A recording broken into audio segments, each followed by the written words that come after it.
In the history of aerial warfare, there is a very fine line between bravery and suicide. On January 11th, 1944, a pilot named James Howard crossed that line, and then he smashed it into pieces. I want you to imagine the scene.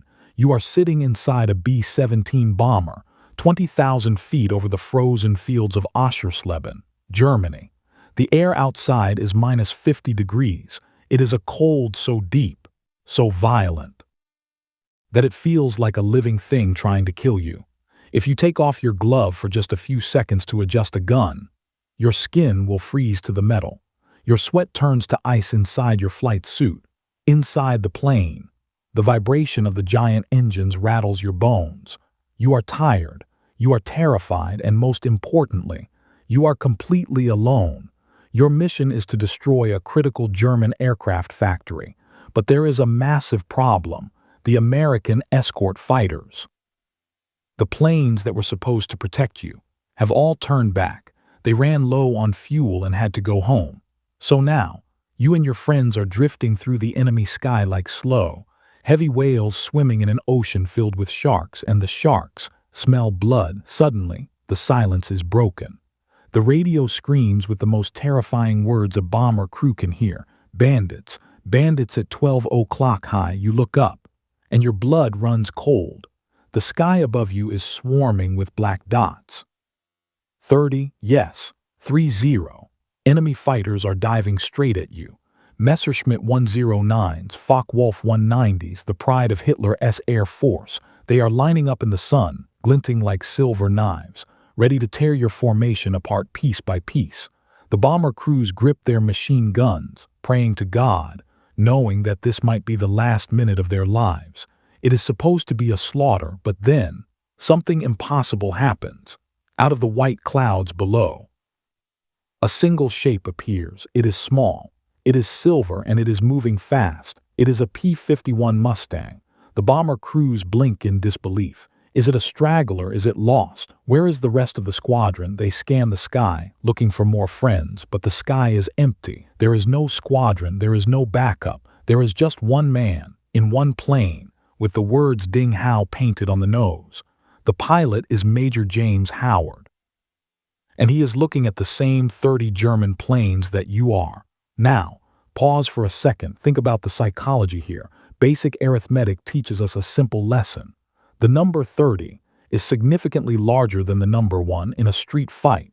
If you see 30 guys coming at you with baseball bats, you run. You do not ask questions. You do not try to be a hero.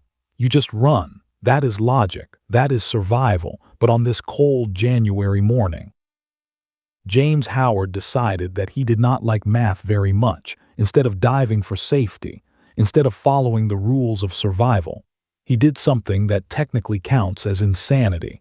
He pushed his throttle to the max and charged straight into the center of the enemy swarm. He wasn't trapped in the sky with them. They were trapped in the sky with him. This isn't a scene from a Hollywood movie. This is the true story of James Howard, the man who decided to fight a 30-minute war by himself. But to understand how one man finds the courage to fight a god, we have to go back, because James Howard wasn't just a normal pilot. He was forged in a different kind of fire, in a place far away from Europe. If you met James Howard in a bar in 1943, you would probably walk right past him without a second glance. You certainly would not think, there goes a dangerous man. He did not look like a movie star pilot. He did not have the swagger of a cowboy. He did not talk loud or brag about his kills. In fact, he looked more like a mild-mannered accountant or a high school history teacher. He was 6 feet 2 inches tall, quiet, and incredibly polite. He was the kind of man who followed the rules, but appearances are the most dangerous liars in the world, because underneath that calm, boring exterior lived one of the most calculated and lethal killers the sky had ever seen. To understand why Howard did not run away from 30 German planes, we have to look at his passport. James Howard was not your typical American boy. He was born in China. His parents were missionaries. He grew up speaking Chinese, eating Chinese food, and living a life completely different from the average pilot. while other American boys were playing baseball in Iowa or fixing cars in California. Howard was navigating the complex and often dangerous world of pre-war Asia. This upbringing made him an outsider. He learned to observe, he learned to listen, and most importantly, he learned to survive in places where he did not belong. Before he ever sat in the cockpit of a P-51 Mustang in Europe, Howard had already fought in a completely different war, a war that was brutal, chaotic, and deeply unfair. In 1941, before America officially entered World War II, Howard joined a secret group that would become legendary. They were the American Volunteer Group, but history knows them by a much cooler name, the Flying Tigers. These were American pilots hired to fight for China against the Japanese Empire. They were essentially mercenaries, paid to stop the Japanese from bombing Chinese cities. And this is where James Howard learned the most important lesson of his life. In China, the Americans were the underdogs. They were flying the P-40 Tomahawk. Now, the P-40 was a tough plane. It was rugged. It was covered in armor plating. It was like a flying tank. You could punch it, shoot it, and it would keep flying, but it had a major problem. It was heavy, it was slow, and it turned like a bus against them. Were the Japanese pilots flying the Mitsubishi Zero. The Zero was the complete opposite. It was made of lightweight aluminum. It had no armor protection for the pilot. It was fast, agile, and could turn on a dime in a traditional dogfight. The Zero was a dancer, and the P-40 was a brick. If an American pilot tried to turn and fight a Zero one-on-one, he died. It was that simple. The Japanese pilots were better trained, had better planes, and had more experience. They were the samurais of the sky, so Howard and the Flying Tigers had to invent a new way to fight. They realized they could not win with power, so they had to win with physics. They developed a tactic called boom and zoom. Here is how it worked. Howard would climb high above the Japanese formation, hiding in the blinding light of the sun. He would wait like a hawk watching a mouse field. Then, he would dive. Gravity would turn his heavy P-40 into a screaming missile. He would dive straight through the enemy formation, fire his guns for just 2 or 3 seconds, and then use that massive speed to climb back up into the safety of the sky.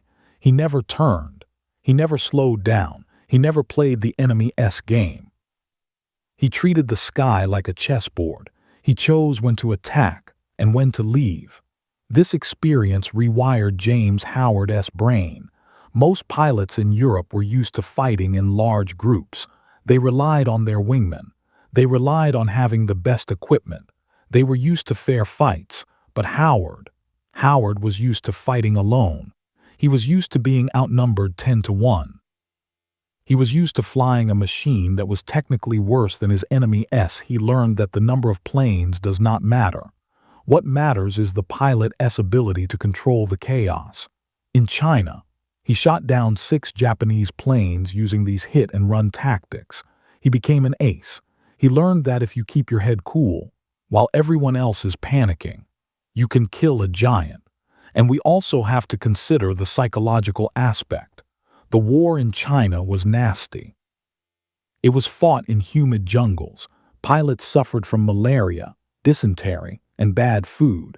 They were constantly bombed by the Japanese. They had no spare parts. They were fighting a war everyone else had forgotten. Compared to that, the war in Europe felt like a vacation. So, fast forward back to January 11th, 1944. When Howard saw those 30 German fighters over the snow-covered fields of Europe, he did not see a death sentence. He did not see an impossible situation. He saw a target-rich environment. To him, the German Luftwaffe was not scary. He had faced the Japanese Zeros in the humid jungles of Burma, a few German planes in the cold air. That was just another Tuesday for him, but there was one big difference this time. In China, he was flying the heavy, slow P-40. He was fighting with one hand tied behind his back. But now, he was strapping into the P-51 Mustang. And this is where the story gets interesting, because when you take a pilot who knows how to fight with a brick, and you put him inside a Ferrari, magic happens. The P-51 was not just a plane to Howard. It was the ultimate weapon he had always dreamed of, and on that cold January morning, he was about to show the world exactly what a master artist could do when given the perfect brush. The Germans thought they were hunting a lost sheep. They had no idea they were about to wake up a sleeping dragon. To truly appreciate what James Howard did that day, we first have to talk about the machine he was flying, because without the P-51 Mustang, this story would not be about heroism. It would be about a massacre. For the first few years of the war, the Allies had a massive, embarrassing problem. They had built thousands of B-17 bombers. These were giant flying fortresses designed to smash German industry. But a bomber is slow, it is heavy, and without protection. It is easy prey. The Americans had fighter planes, of course. They had the P-47 Thunderbolt. This thing was a beast. It was as big as a house and could take a beating. They also had the P-38 Lightning, a twin-engine fighter that looked like something from science fiction. But both of these planes shared the same fatal flaw. They were thirsty. They burned fuel so fast that they could not fly all the way to Germany. They would escort the bombers halfway across the English Channel, and then they would hit an invisible wall. Their fuel gauges would drop, and they would have to turn around and go home.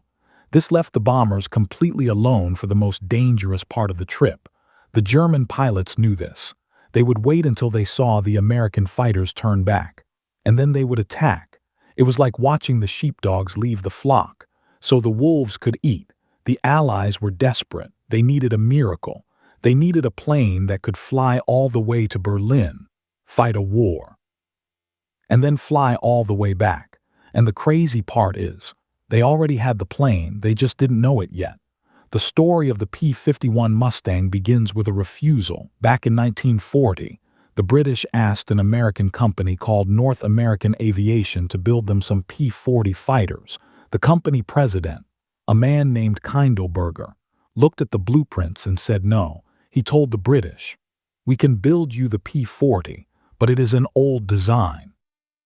Give us 120 days, just 4 months, and we will build you something better." The British were skeptical, but they agreed. 102 days later, the first Mustang rolled out of the factory. It was sleek, it was beautiful, it looked fast just sitting on the ground, but there was a problem, a big one. The engine was garbage. It was using an American engine called the Allison. Now, the Allison was fine if you were flying low near the ground, but up high, where the bombers flew, the Allison engine gasped for air like an asthmatic runner. Above 15,000 feet, the Mustang was useless, so, for a while, the P-51 was treated like an unwanted child.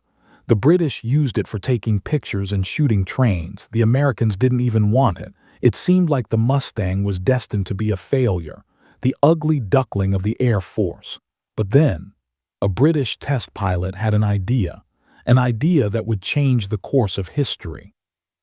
He looked at the Mustang's beautiful, aerodynamic body, and then he looked at the legendary British fighter, the Spitfire. The Spitfire was powered by the Rolls-Royce Merlin engine. The Merlin was a masterpiece of engineering. It was powerful, reliable, and it loved high altitudes. So the pilot asked a simple question: what happens if we put the heart of a Spitfire inside the body of a Mustang? It was a shotgun marriage between American metal and British muscle. And the result was pure magic. When they started the engine, the new Mustang didn't just fly, it screamed. Suddenly, the plane that nobody wanted became the deadliest thing in the sky. It could fly at 440 miles per hour. That was faster than anything the Germans had. It could dive like a stone, and most importantly, it had legs. The engineers added a massive fuel tank right behind the pilot's seat. With this extra gas, the Mustang could fly for hours. It could go all the way to Berlin, dance with the Luftwaffe, and come home for tea. It was no longer an ugly duckling. It was now the Cadillac of the skies, or maybe the Ferrari. But why was it so good? What was the secret sauce? It wasn't just the engine, it was the wings.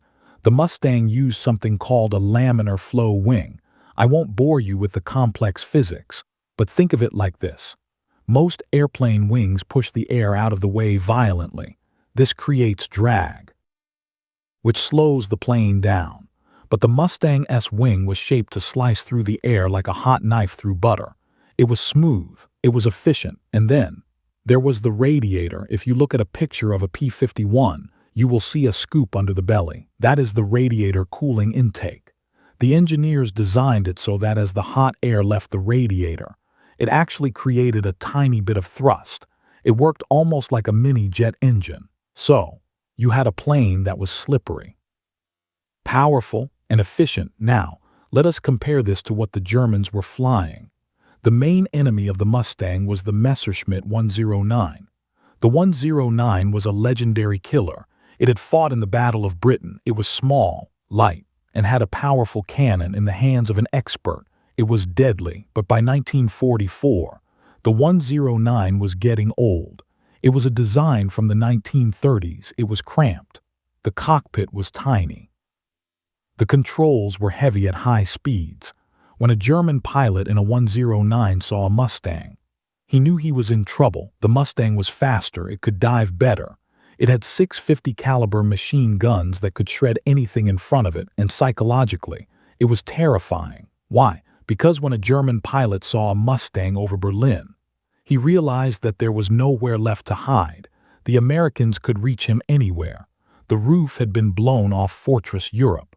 So, this is the weapon James Howard was given. Remember, Howard was a tactical genius. In China, he fought with a slow P-40 against superior Japanese Zeros. He learned to win by being smart, by using energy and speed. Now, imagine giving that same genius a plane that is actually faster and better than the enemy. It is like taking a master swordsman who has been fighting with a wooden stick and suddenly handing him a laser sword. Howard loved the P-51. Named his plane Ding Hao. In Chinese, Ding Hao means number one, or the best, and on January 11, 1944, he was about to prove that name was accurate. He was about to take this piece of engineering magic and push it to the absolute breaking point. The stage is set. The actors are in place. The shark is in the water. Now, let us go back to the cockpit with James Howard as he dives into the swarm. The date is January 11th, 1944. James Howard wakes up early. The briefing room is cold. The coffee is bad. The cigarette smoke hangs in the air like a gray curtain. The mission for today is not just a patrol. It is a deep strike. The target is Oschersleben. Now, Oschersleben was not just a random city on a map. It was the heart of the German war machine. It was where the Ago Flugzeugwerk factory was located. This factory was building the Focke-Wulf 190. The very plane that was killing American bomber crews every single day. The Allied commanders wanted this factory destroyed. They wanted it gone, so they launched a massive force. Over 600 B-17 bombers took off from England, thundering across the channel. Protecting them was James Howard and his group, the 354th Fighter Group. They were the pioneers. They were the first group to fly the P-51 Mustang in combat operations. They called themselves the Pioneer Mustang Group, but on this day, the real enemy was not the Germans, at least, not at first. The real enemy was the weather. As the massive formation climbed over Europe, the weather turned nasty. The sky became a thick, gray soup. Clouds stacked up from the ground all the way to 20,000 feet. Flying a fighter plane in 1944 was not like flying a modern jet. They did not have GPS, they did not have advanced navigation computers. They relied on their eyes, and when you are flying in clouds so thick you cannot see your own wingtips, your eyes are useless. One by one, the other American fighter groups started to turn back. The P-47s and P-38s hit their fuel limits or got lost in the blindness. The radio chatter was chaotic, pilots calling out that they could not see anything, leaders ordering their squadrons to return to base. But the Pioneer Mustang Group pressed on. They had the long-range P-51. They had the fuel, so they kept climbing, punching through the wet, freezing clouds, hoping to find the bombers on the other side, and then the separation happened. It was a small mistake, a momentary lapse in communication. Howard was leading his flight. Suddenly, he spotted a group of bombers under attack. He dove down to help them. He broke through the cloud layer, expecting his wingman to be right behind him. He looked over his left shoulder to check his formation. Nothing. He looked over his right shoulder, empty sky. He pulled up and scanned the horizon. He called out on the radio, no answer. Somewhere in the chaos of the clouds, in the confusion of the dive, he had lost them, or they had lost him. Now, I want you to pause and really think about this moment. Put yourself in that tiny cockpit. You are James Howard. You are miles deep inside Nazi Germany. You are completely alone. The silence in a single-seat fighter plane is strange. Yes. The engine is roaring in front of you, but psychologically, it is the quietest place on Earth. There is no co-pilot to talk to. There is no gunner behind you. It is just you, a thin sheet of aluminum, and the hostile sky. This is the moment of the moral dilemma. Technically, James Howard had done his job. He had flown the mission. He had tried to engage. He had lost contact with his squadron due to weather. In the military, getting lost in bad weather is a perfectly valid excuse to go home. If he turned his plane around right now and flew back to England, no one would blame him. No one would call him a coward. He could land, have a hot meal, sleep in a warm bed, and live to fight another day. Most pilots would have turned back. It is the logical choice. Why risk your life when no one is watching? But James Howard sat there in his cockpit, circling above the clouds, and he made a choice. He looked down. Through the gaps in the clouds, he saw the bomber formation.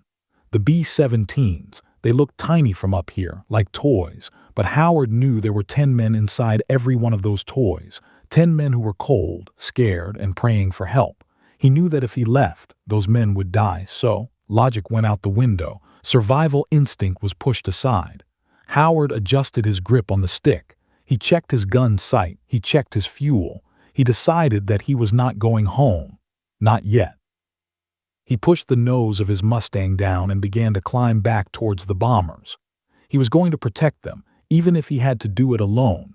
As he got closer, the scene became clear, and it was a nightmare. The bombers were under heavy attack. The sky was filled with black puffs of flak explosions. Tracers were flying through the air like angry fireflies, and then he saw them, the enemy. At first, they were just dots, small, black specks against the white snow below, but they grew bigger and bigger. He counted 1, 2, 5, 10. He kept counting 20, 30. It was an entire Jagdschwader, an entire hunter wing of the Luftwaffe. They were positioning themselves for a killing run. They were climbing high, getting ready to dive on the exhausted bombers. They looked like sharks circling a wounded whale. Howard watched them. He saw the sunlight glinting off their canopies. He saw the black crosses on their wings. He knew exactly what was about to happen. The Germans were going to use their superior numbers to overwhelm the bombers. They were going to coordinate their attacks, coming from all sides at once. It would be a massacre, unless someone disrupted them, unless someone made them panic. Howard looked at his instrument panel, all gauges green, weapons charged. He was one man against 30. He was about to start a fight he could not possibly win. But he tightened his oxygen mask. He flipped the safety switch on his guns to fire. And he whispered to himself, "Okay, let us do this." He pulled the stick back, and the Mustang roared as it climbed higher, positioning itself directly between the wolves and the sheep.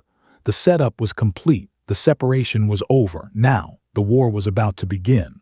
The fight began not with a shout, but with a scream. The scream of the Rolls-Royce Merlin engine pushing the Mustang past 400 miles per hour. James Howard was 5,000 feet above the German formation. He tipped his wing, spotted a twin-engine Messerschmitt 110, and pulled the trigger on gravity. The Mustang dropped like a stone. The wind noise outside the canopy turned into a deafening roar. The world outside blurred into streaks of white and gray. Howard focused entirely on that one German plane. He closed the distance. 500 yards, 400 yards, 300. The German pilot never even saw him coming. Howard squeezed the trigger. 650 caliber machine guns erupted at once. The entire airframe of the Mustang shuddered as streams of hot lead poured into the enemy plane. The result was instant violence. The German plane did not just break, it disintegrated. The bullets shredded the wing, punched through the engine, and sent the Messerschmitt spinning down into the snow in a ball of fire. 1 down, 29 to go. Howard did not celebrate. He did not pause. He immediately pulled back on the stick. The G-forces crushed him into his seat, making his vision go gray for a split second.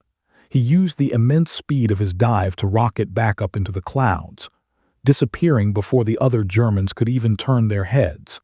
This was the tactic he had learned in China: strike hard, strike fast, and vanish. But this time, he did not leave. He turned around and did it again. He spotted a Focke-Wulf 190 attacking a bomber. He rolled the Mustang over and dove. Again, the scream of the engine, again, the rattle of the guns.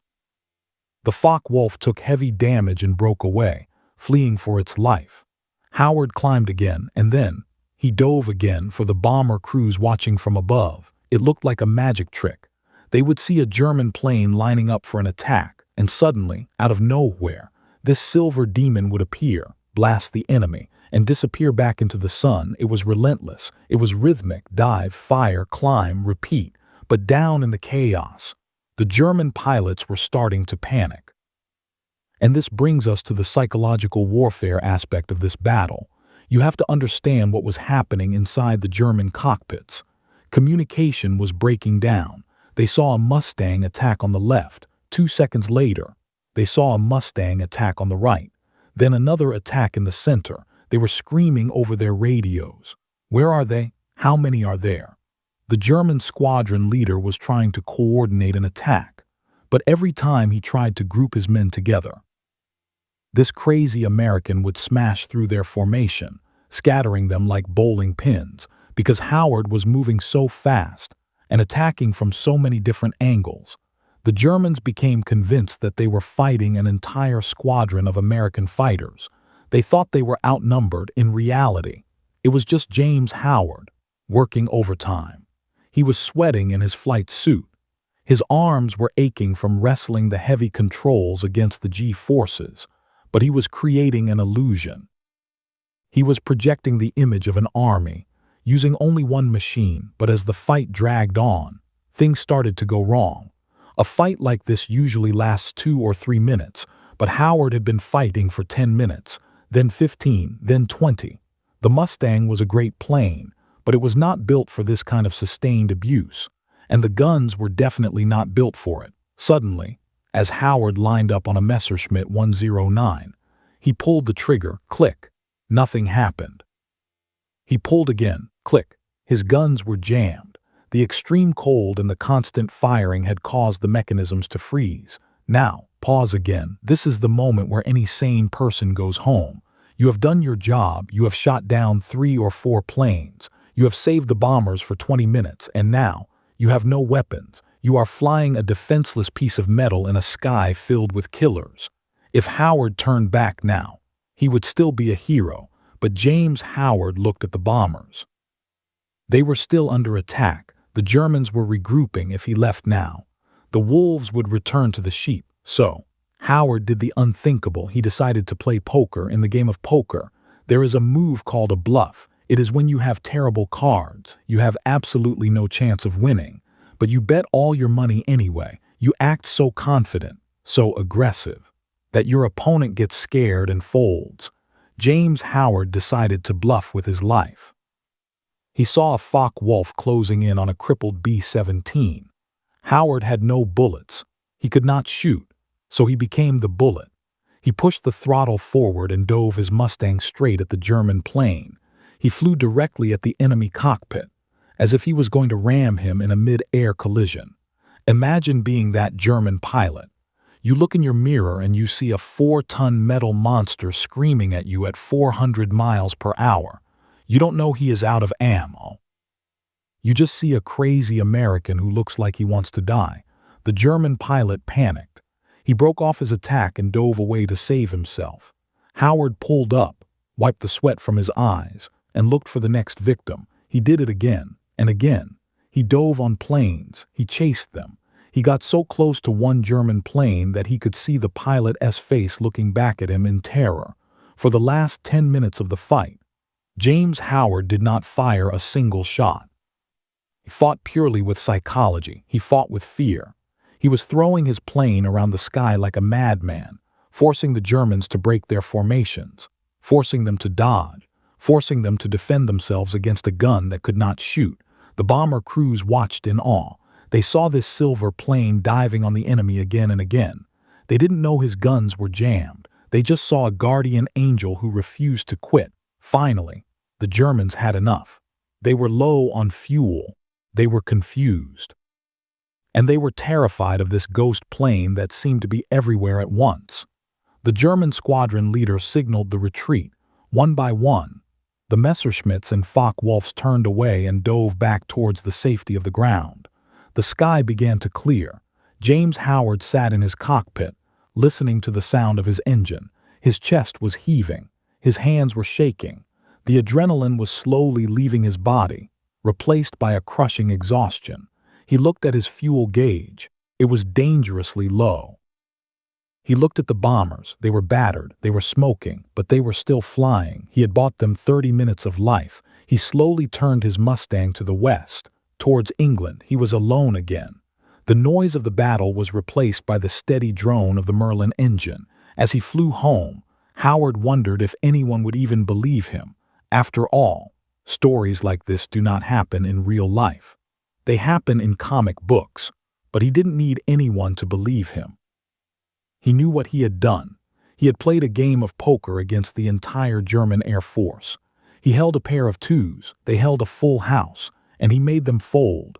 When the wheels of the Mustang named Ding Hao finally touched the concrete runway in England, the sun was setting. James Howard taxied his plane to its parking spot. The engine sputtered and died. The propeller spun to a halt. And then, silence. The deafness of battle was replaced by the chirping of birds and the sound of the wind. Howard sat in the cockpit for a long moment. He unbuckled his harness. He took off his helmet. He rubbed his eyes when the ground crew ran up to the plane. They expected to see a pilot celebrating. They expected him to be shouting, laughing, maybe doing a victory dance. After all, surviving a fight like that is a miracle. But James Howard did none of those things. He climbed out of the cockpit quietly. He walked to the debriefing hut. He told the intelligence officer that he had engaged a few enemy aircraft. He filled out his paperwork, and then he went to the mess hall, ate his dinner, and went to sleep. He didn't tell anyone that he had fought 30 planes. He didn't tell anyone he had saved the bombers. To him, he was just doing his job. He had clocked in, and he had clocked out. Usually, this is where the story would end. The hero stays silent, the deed is forgotten, and history moves on.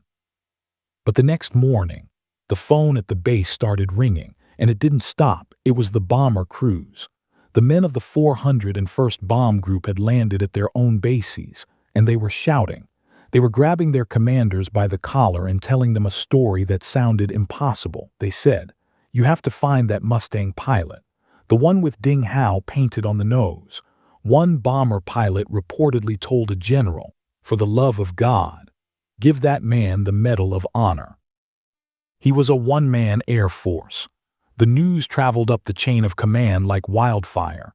The generals were skeptical at first. One man against 30, it sounded like a tall tale. It sounded like an exaggeration born from the stress of combat. So, they did the only thing they could do. They developed the film from James Howard's gun camera when they played the footage in the projection room. The room went silent. There it was, the proof. The film showed Howard diving, climbing, attacking. It showed the destruction of German planes. It showed the desperate, aggressive maneuvers. It confirmed everything the bomber crews had said. The skepticism vanished. It was replaced by awe. In June of 1944, General Carl Spaatz, the commander of U.S. strategic air forces in Europe, stood in front of James Howard and placed a blue ribbon around his neck. It was the Medal of Honor. the highest military decoration the United States can give. Here is a fact that puts this into perspective. Thousands of fighter pilots flew in the European theater during World War II, but James Howard was the only fighter pilot in the entire European theater to receive the Medal of Honor. He was in a league of his own. After the war, Howard continued to serve. He rose to the rank of brigadier general. He helped build the modern United States Air Force. He lived a long, quiet life, eventually passing away in 1995. But even as a general, he rarely spoke about that day in January. He never sought fame. He never wrote books bragging about his skills. And this brings us to the final thought, the philosophy of heroism. We live in a very different world today. Warfare has changed. Today, we fight with technology. We have stealth fighters that can kill from 50 miles away. We have drones controlled by pilots sitting in air-conditioned rooms halfway across the world. We look at screens, not eyes. Press buttons. We don't pull triggers. Technology is amazing. It saves lives. It makes war more precise. But there is something about the story of James Howard that hits us on a primal level, because on that day, technology failed. The radios didn't bring help. The other planes turned back. The guns eventually jammed. When the machine stopped working, all that was left was the man. It wasn't the Rolls-Royce engine that saved those bombers. It wasn't the 50 caliber bullets. It was the sheer, stubborn refusal of one human being to let his friends die. James Howard reminds us that no matter how advanced our world becomes, no matter how much artificial intelligence or automation we invent, the most dangerous and powerful weapon on the battlefield will always be the human spirit. He showed us that courage isn't about not being scared. I am sure Howard was terrified. Courage is about being terrified and climbing back into the fight anyway. The phrase one-man Air Force is catchy. It makes for a good YouTube title, but I think James Howard would have hated it. He wasn't an Air Force. He was just a guy who did the math, saw that 30 is bigger than 1, and decided that the math was wrong. So, the next time you feel overwhelmed, the next time you feel like the odds are stacked against you, remember the accountant from China. Remember the frozen sky over Germany. Sometimes, one is enough. If you enjoyed this story of aerial insanity and bravery, please make sure to hit that like button. It helps the channel more than you know. And let me know in the comments below, would you have turned back or would you have stayed? As always, thank you for watching, and I will see you in the next one.